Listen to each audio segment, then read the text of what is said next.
మనం ఏదో అనుకుంటే ఇంకేదో అవుతుంది. అనుకున్నదొకటి, అయినదొకటి అనే సామెత పెద్దలు ఊరికనే చెప్పలేదు. ఏమైందండి బాబు? ఎందుకు పొద్దున్నే ఇలా ఫ్రస్ట్రేషన్ అయిపోతున్నారు అని అనుకుంటున్నారా?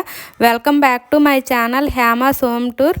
యూట్యూబ్లో రీల్స్ స్క్రోల్ చేస్తుండగా కోడిగుడ్డు, వెల్లుల్లిపాయ కారం మనసుకి ఇంపుగా, సొంపుగా అనిపించి దీన్ని చేద్దామని కిచెన్లోకి దూరి వెంటనే ప్రయోగం అయితే మొదలుపెట్టాను. ఇంక వీడియోలో చూపినట్లు జీలకర్ర, అల్లం, వెల్లుల్లి, కారం, సాల్ట్ వేసి దంచి ముద్ద చేసి పక్కన అయితే పెట్టుకోవాలండి. ఇంకా 3 గుడ్లను అయితే ఉడికించుకున్నాను. ఇంక ఫస్ట్ టైం చేస్తున్నాను కదా, కొంచెంతో ట్రై చేద్దామని చెప్పి గుడ్లు ఉడికించి పీలప్ చేసేటప్పుడు ఇలా నీట్గా పీలప్ అయితే ఎంత ఆనందం వేస్తుందో కదా.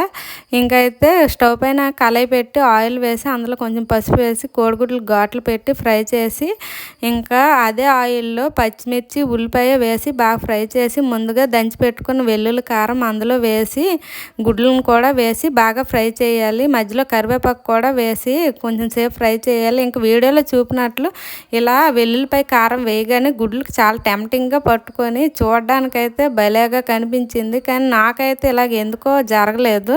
ఇగోండి గుడ్లు వెల్లుల్లి కారం బదులు కారం అలా ఉండిపోయింది. దానికి పట్టలేదు. ఇంక చేసేదేం లేక మా వారితో చీవట్లు పడతాయని భయం వేసి కొంచెం వాటర్ వేసి గ్రేవీ కర్రీలాగా అయితే చేద్దామని చేసేసానండి. ఇంకా వాటర్ వేసిన వెంటనే కొత్తిమీర వేసేస్తుంది అనుకుంటున్నారా? ఏం లేదు, ఇంకా కొత్తిమీర లాస్ట్లో వేస్తే మా వాళ్ళకి అందరికీ పచ్చి పచ్చిగా తగులుతుందని తినరు, అందుకని ముందే వేసేసాను. ఇంకా కోడిగుడ్డు వెల్లుల్లి కారం కాస్త కోడిగుడ్డు గ్రేవీ కర్రీ అయితే అయిపోయిందండి. నాకైనా ఇలా జరుగుతుంది, మీకు ఎప్పుడు ఇలా జరుగుతుంది? ఇందులో నేను చేసిన మిస్టేక్ ఏంటో నాకైతే తెలియలేదు. మీకేమైనా తెలిస్తే తప్పకుండా కామెంట్ చేయండి. వీడియో నచ్చితే లైక్